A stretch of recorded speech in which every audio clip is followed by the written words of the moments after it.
Last week, the Children's Hospital of Richmond celebrated 1 year since transferring the first inpatients into the building and opening its doors. And I was fortunate to have been chosen to lead the information technology program. As I began to onboard to this massive undertaking, I repeated a mantra in my head that we used to say in the public safety and all hazard incident management world: no egos, no silos. So how did I and how can you help your programs and projects avoid siloed planning? Stay tuned to this episode, 5 Ways to Avoid Siloed Planning, to find out. But first, welcome to the Hope is Not a Plan podcast, where we address tough questions head on, face our problems, and highlight our hopes by providing actionable planning steps to improve ourselves, mind, body, and spirit. Now, let's get logged in and get locked on to this episode of the Hope is Not a Plan podcast. Hey everybody, as we get into these 5 antidotes, I want to set the groundwork that these are my own observations. They don't reflect those of my current or former employers or the other folks that I was fortunate to work at the Children's Hospital with.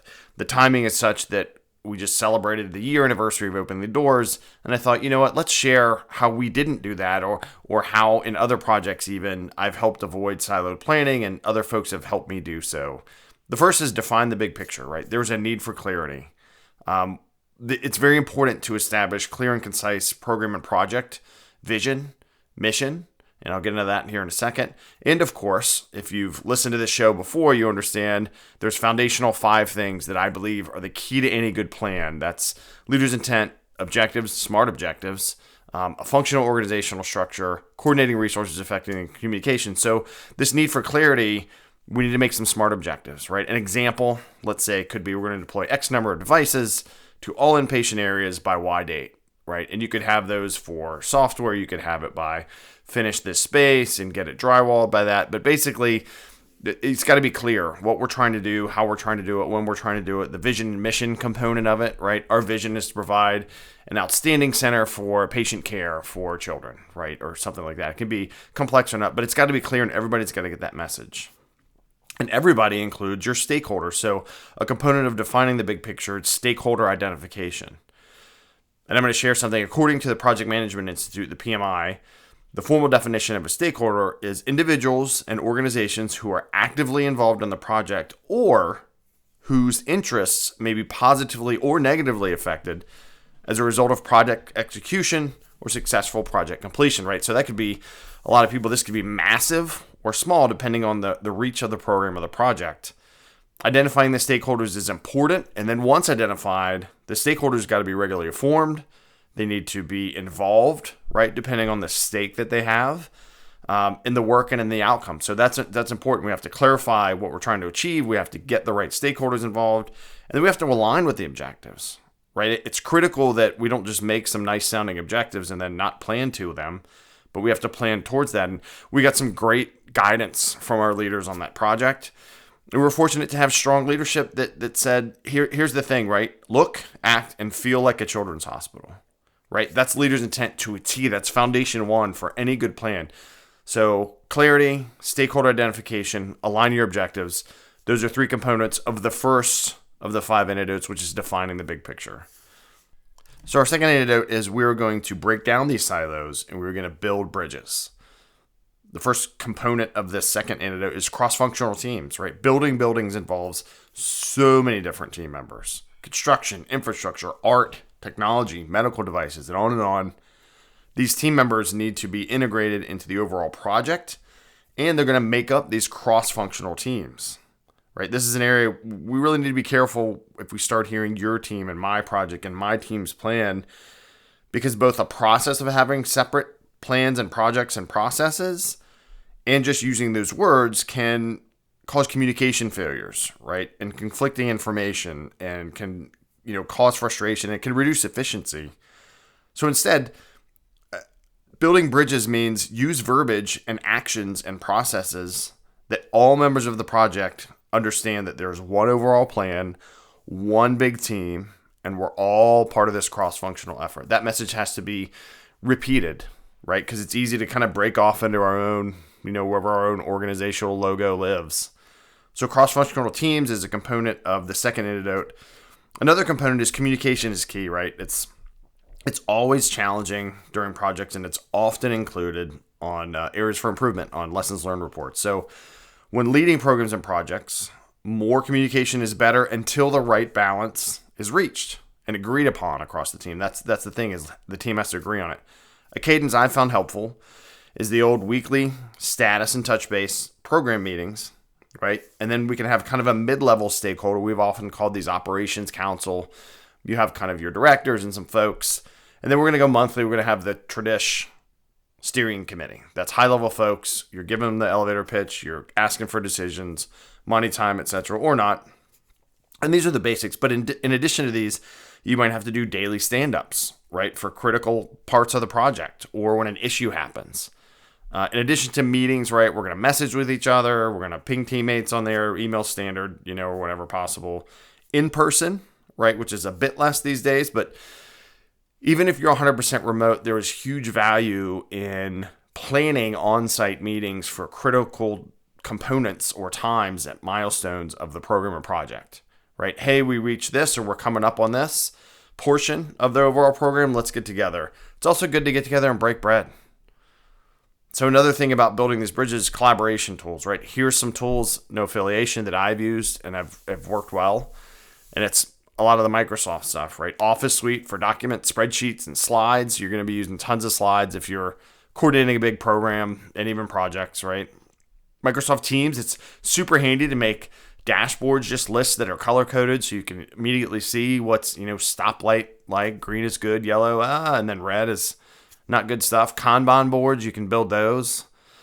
Outlook, of course, email and scheduling. Microsoft Project, right? You're going to get to that task level. You can show program level milestones. It's got a great timeline that you can throw up there, high-level timeline for folks to see. And then SharePoint, custom lists to track actions and good old document storage. So those are some tools that I've used to help build these bridges as part of that second antidote. So the first antidote, we're going to define the big picture. The second, we're going to break down silos and build bridges. The third one, we're going to embrace dependency. Right, because whether we're using waterfall or agile project management or some other style, there will be dependencies and predecessors, right? In the construction space, this is particularly true. I learned a ton being part of the Children's Hospital project. A shell space gets walled in and wired up, furniture and devices get installed and set up, networks and software are configured and tested, and then sign-off is provided to say, okay, it's a go. But each of these efforts depends somewhat on the previous. Before the space can be walled and wired, there must be a frame. The walls need power and network to plug in the devices or broadcast Wi-Fi. Right? The equipment has to be on and functional so the software can connect to them and transfer patient data. And user acceptance testing can't happen without all the other stuff before it. So we've got to pay attention to those dependencies and map that out, map a workflow. And part of that is scheduling with those dependencies. So planning, it's important to identify a critical path, right? You don't have to do all the fancy calculations we learned in our PMP, but you got to basically look, if we don't have these components in somewhat of this order, we can't open or something like that. That's a super basic planning skill. But where they cross is where we really need that solid leadership and program management comes into play, right? It's an opportunity to have regular contact and connect stakeholders and decision makers, because there's critical path stuff for a reason. It means if some part on that path breaks, we can't go. And so it's very important. So we need to report objectively and openly with this. So here's where we are with the dependencies, the milestones. We need your help. We don't need your help. We're not getting enough from this team or that team. And that's not just a call out. It's getting stuff done, right? And we have to do that. And we want to hear from our cross-functional team members. Don't shut people's voices out, right? Encourage that feedback. Encourage that they help you stay on track. And part of that is then going to be risk management, where the tried and true categories of schedule, budget, scope, quality, they exist right out of the box on every project. So do we have a good high-level guess of the schedule, right? Is our approved budget enough? Can we keep this work in scope with so many stakeholders and their thoughts and their wants and their needs?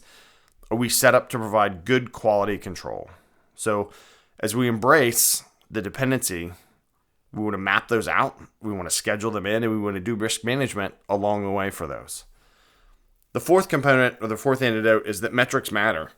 I like data, in addition to being able to open the doors of a beautiful facility filled with amazing people, we benefited from tracking our metrics, right? Within the IT program, there were several projects led by excellent project managers on the team, and each of these had their own key performance indicators or KPIs. So I've talked about KPIs before. KPIs should be required on every project. That's a statement I think every project management office should have, regardless of what methodology you use. You'd have KPIs required, because these are what tell us whether the money we spent, the time we put in, the scope we fought to protect, the quality we monitored is worth it or not, right? And whether we made a difference. Don't skip KPIs. Another KPI or metric is pretty cool that actually I heard of in doing some research and some AI writing with this script is collaboration metrics. So how are we tracking our collaboration?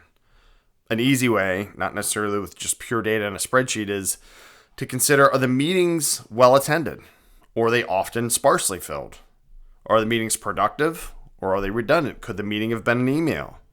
Can we use existing meetings to deep dive into issues instead of adding more? We don't need a spreadsheet, as I mentioned. We just need to talk to our teammates, right? But the metric is, how am I doing as an efficient coordinator of this program? Or how am I not doing well? And then adjusting it. And that's all based on real-time feedback. So we can have the actual data, the hard data, and we can even have feedback, but we need to be able to share it. And that's where data visualization comes into play. People, including and especially me, love easy to read and summarizing pictures, charts, graphs, stoplight color coding, and more. There's so many different ways, but summarizing data and presenting it in an easily consumable format is one of the most efficient ways to communicate where a program is, how a project's performing, and often this is what executive leaders expect from a project manager. Particularly if you're a more senior one or you're leading programs, you need to be able to very quickly show, here's what's happening, here's what I need or don't need, what questions do you have? And it kind of really is that simple. The executing of it sometimes when a lot of people get involved is a little harder, but we need to very quickly be able to give a snapshot, and that can come in many forms. I mentioned some of those tools. The fifth antidote component of this overall elixir antidote for siloed planning is to plan for change, because change will happen, right? We have to acknowledge right up front the uncertainty of any program, project, whatever it is. We're often excited, or people in general, humans in general, about new processes, new products, new gadgets and widgets. But often we're also not really ready to change the current process or start using the new product, gadget, or widget. So this is where I found that good open communication, proactive change management comes into play, right? It starts with solid leadership, and we had that big time for the Children's Hospital, so that you just throw it out there. We know this is a lot of work. We know there's a lot of questions. We know there's going to be challenges, but that's okay because we're doing this together. You have to have that. And it's more than just it's more than just words. It's real. You can feel it. So as part of that, in planning for the change, I've been trained in and have used the ProSci ADKAR model, right? And that's awareness, desire, knowledge, ability, and then reinforcement, which means we're going to check on things. We're going to make sure, hey, do we ever all get this? So it's very good and helpful program and project managers to incorporate that. Just as important, though, is to build in some flexibility, right? To accommodate adjustments, because humans aren't spreadsheets. They're not technical things, right? We change. This could involve creating buffer time in the schedule, identifying additional resources that can help, right, with this change, having predefined contingency plans for specific risks, right? Contingency planning is a very important thing. We have to realize that humans are not a static thing, right? Our perspectives change, our opinions change. It's particularly true when you see something that goes from a drawing to becoming a building to being finished, right? Everything changes from the concept to reality, and so we have to be ready to change too, and that's okay, and that helps us manage the change, right? If we're too rigid and we're like, we can't change, and when I was early in my incident management career with public safety, I was very rigid about the process and this and that, and then realized, what do we say? Relationships over process, right? Follow the process. Make the process fit your team. So you have to be a little more dynamic. So to wrap things up, silos are great for hoarding a lot of corn. Silos are horrible if people stay in them and try to work together with another person who in turn is in their own silo. So what do? We will share the big picture that has no silos in it. We will instead build bridges between team members. We will identify and embrace the interlocking program and project dependencies. We will track our progress and measure our success with data. And we will accept and plan for the change that inevitably is to come. I'm so thankful that 1 year ago, the leaders and team members of the Children's Hospital of Richmond project had broken down any silos that existed, and that this past week, the Children's Hospital of Richmond celebrated its first birthday of providing high-level and compassionate care to thousands of children and their families, and it continues to do so and will. And it's, for me, one of the greatest efforts I've been part of in my professional career. But it's not just about lessons I'm sharing. You have a call to action too. Think about how you can be more integrated in your program coordination and project management.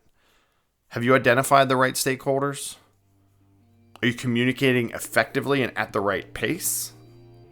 Have you created solid KPIs and are able to track the status of your team's work? What's your change management plan? Do you have one?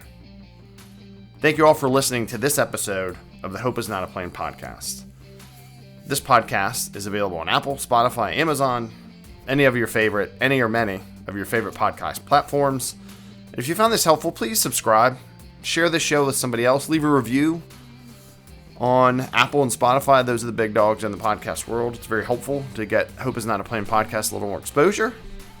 Remember that hope is a vital component to ignite the spark of inspiration, but it's action that transforms the world. Stay safe out there, everybody. Break down those silos. And I wish you all Godspeed.